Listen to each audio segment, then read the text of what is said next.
to check on my plants. Everything is looking fine. I'm about to water them. Although the beans, the bush beans, I don't know what's going on with these bad boys. I honestly don't know what's going on with these.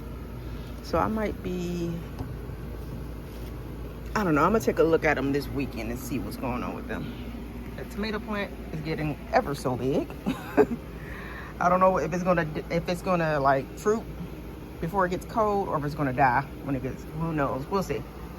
But yeah, everything is looking good. So I'm about to just go ahead and water everything. Just drove about 40 minutes just to water stuff. Plus I needed to come look at everything. I wanted to look at these plants and I'm overwintering. I honestly cannot remember the name. I want to say these are, I don't know. Are they lilies? I honestly cannot remember the name of them. But these are apparently marigolds that are dead.